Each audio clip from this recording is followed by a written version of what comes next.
Hey, welcome. If you stumbled on this video, there has to be a reason, so welcome. And to all my subscribers, welcome back. Let's find out what makes a espresso machine tick. Stay tuned.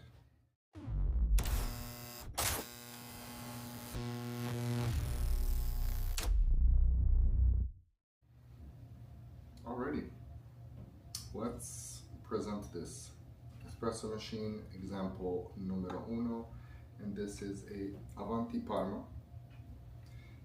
which is a quick mill, which is there's rebadged, but like forget about the brand of it. We're going water tank to group head, so basically sucking in water to pushing it out and making espresso. Step by step, and I'm gonna give you some tips and tricks of how to even repair and maintain your espresso machine to work properly. From the water tank, there goes a hose to the pump. This is the pump, and it's the most common pump in every single espresso machine, and especially this one. It's an Ulca, and you can buy it literally, you can buy it at the gas station, I don't know. But this is the what it is. I have one here ready to showcase. So it's a literally electric magnet. Current goes through and it kind of bounces back and forth. Okay. Inside, this is if you need to maintain it, if it becomes, so there's the spring here, there's a gasket, and there's a piston going back and forth, and obviously the water comes through. Sometimes you can have junk there and whatnot, so if you ever need to fix it or do any type of maintenance to the pump, it's pretty easy. There's two screws holding it in. The magnet electronics are on the sides, and kind of everything is rubber silicone that connects to it, and then this attachment. This one is a little bit different. As you can see, this is plastic and then this is plastic, and in this case this is brass, which is a little bit of a pain in the butt to unscrew it. I just checked if there is any calcium buildup. I put some Teflon tape. So to unscrew this, you need to hold it, but since it's brass, it kind of shaved a little bit, but it is what it is. My handy dandy poker. So from here, this is a vent to kind of start sucking up air from the water tank, I believe. So it just helps the pump not glitch out, basically. To medicate that, if you have water, press that, or this one has a water button, or just turn on the steam and you let the water come out faster. If that's even not working, then you take this hose from the water. I actually need to clean this up. You take this hose and you, okay, one at a time. Take a hose, take a syringe, and you squeeze in water, okay? Put this back in. Okay.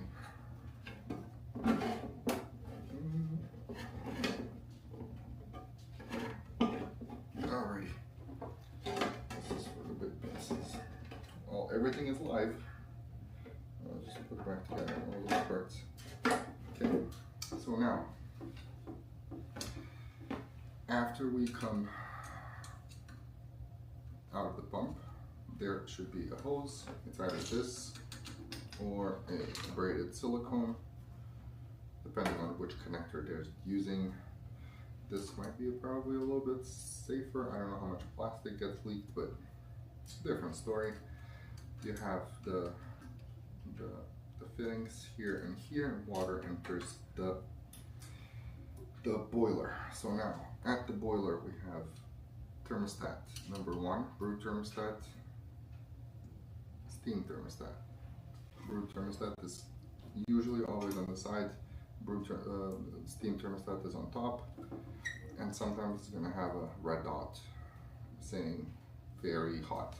So these thermostats, the black ones, they're very universal. You can buy it, like the threads are always the same. Mostly, I say always, but like usually they are.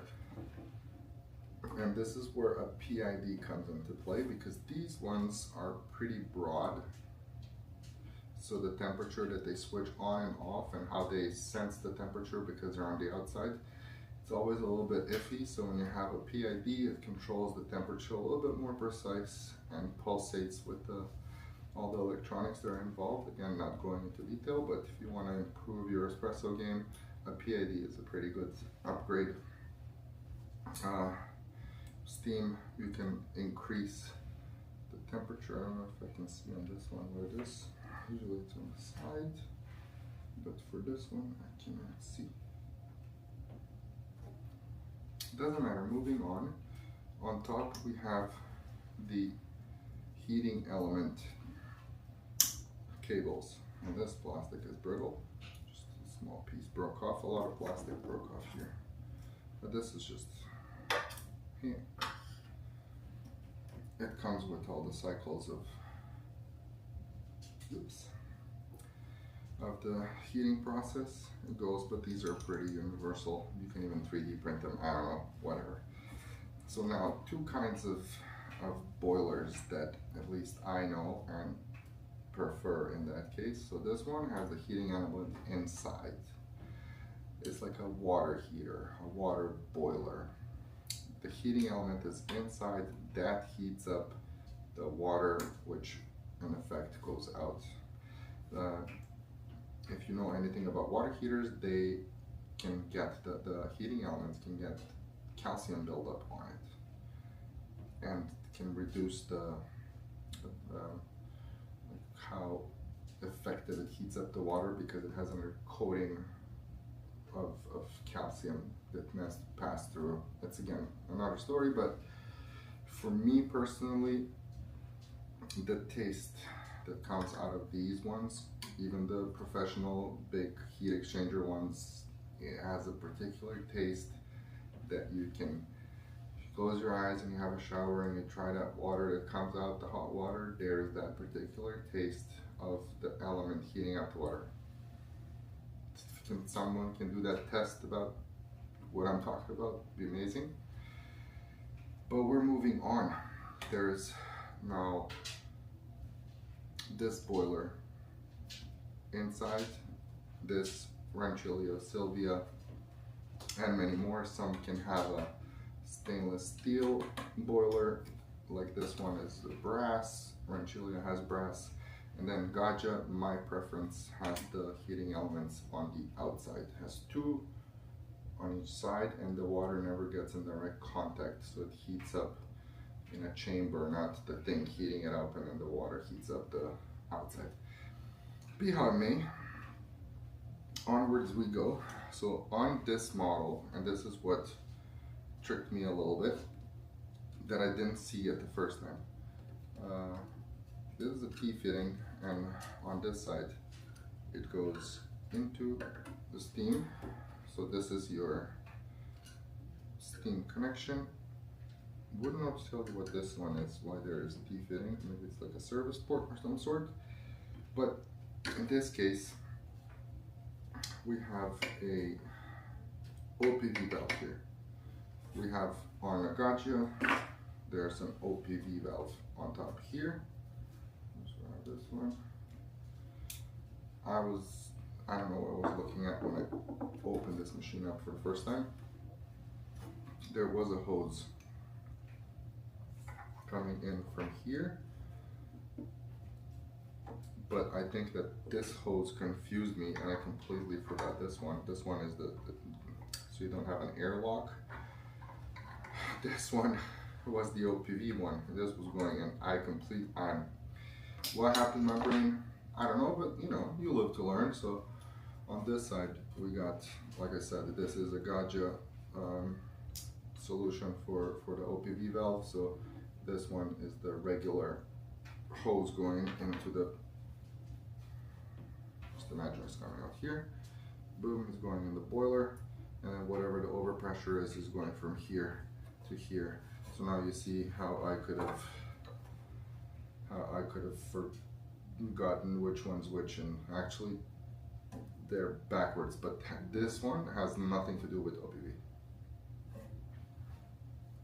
This is one example, and it has this metal fitting here, and this one is a cheaper one from a baby twin. Doesn't matter, it's the same concept. Instead of going, it's just, instead of going the same way, this one goes the opposite. Okay, so that's that. We do not need to install this one here, because this is the OPV valve, and the old Gaggia classics have an adjustable OPV valve, and this one is adjustable the same way that the Gaggia is. And this is amazing because this made out of metal, this made out of plastic. Just in tightening and all that stuff, you can replace springs and stuff like this. Is points of leaking, and this one is, in my, I think I read it that this is a long time ago, but having an OPV closer, like after the water comes in, there is less chances of pressure being lost, like the variations of pressure to build up or get lower is less when it's actually being measured at the boiler, because the next step is on this side, right? So you literally unscrew the return hose, and inside, this is a size 6 Allen. You would then take a lined portafilter gasket with a pressure gauge, put it in, and press on, and you're trying to tell it, you know, counterclockwise, clockwise, you know, which way it goes to put it to, let's say 9 bar or 12 bar or 6 bar, or whichever one you want. So that's that. Moving on. Now do the Batman.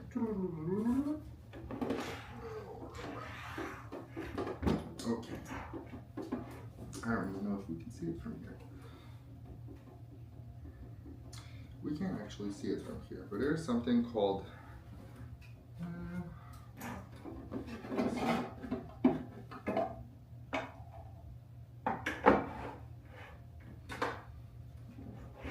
okay.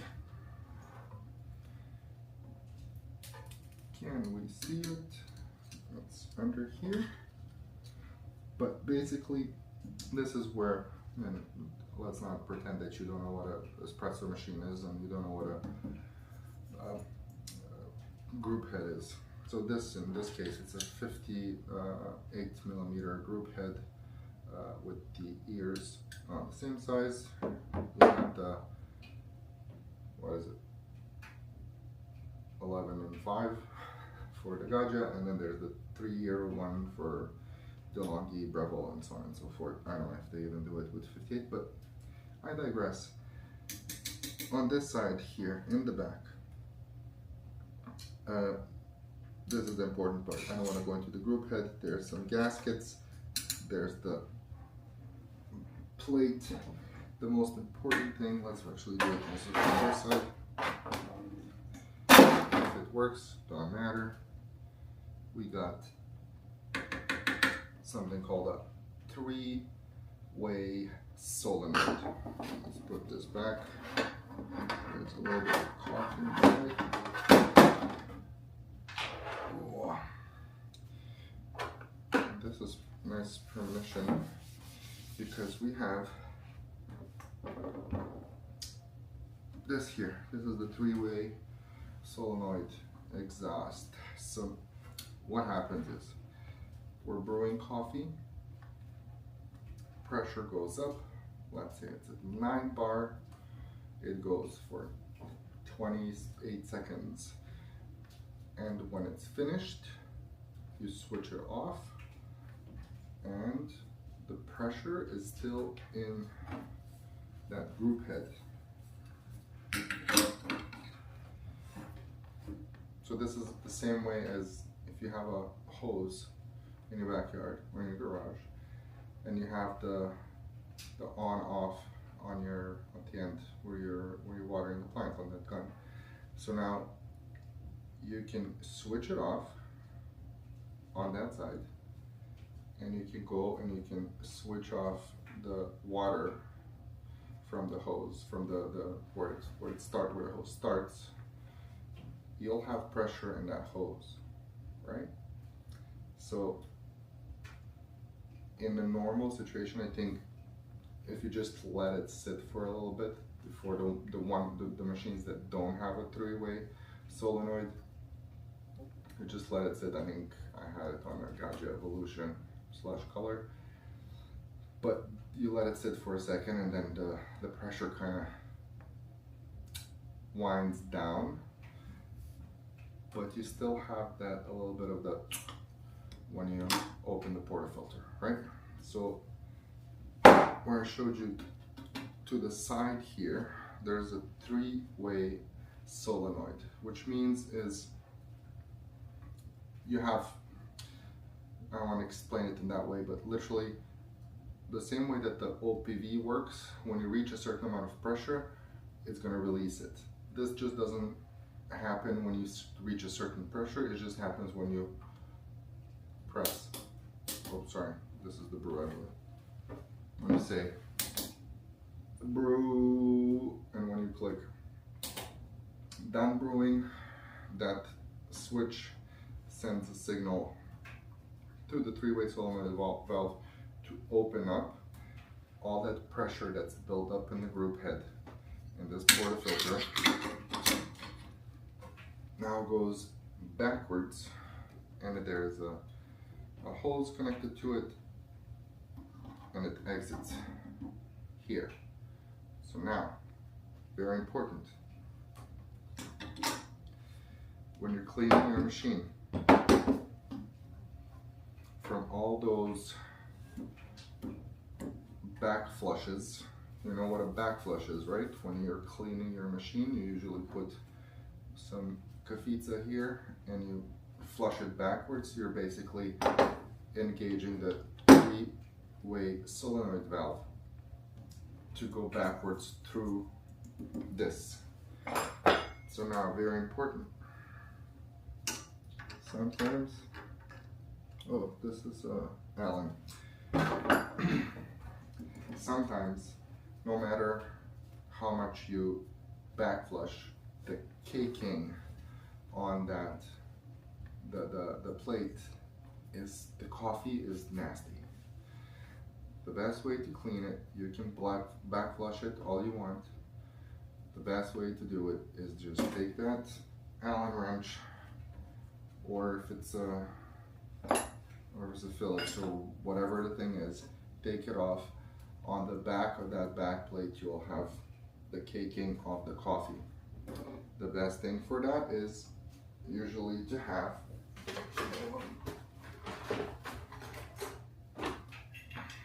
this.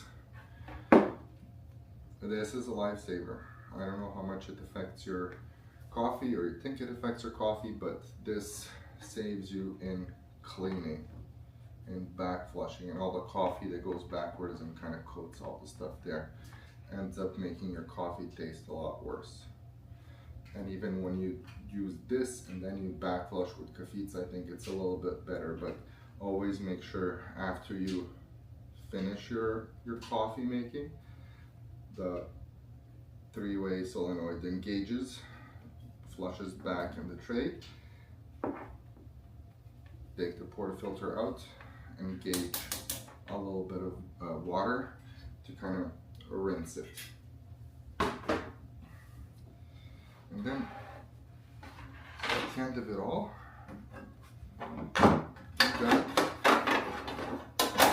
you made coffee, you figure everything out,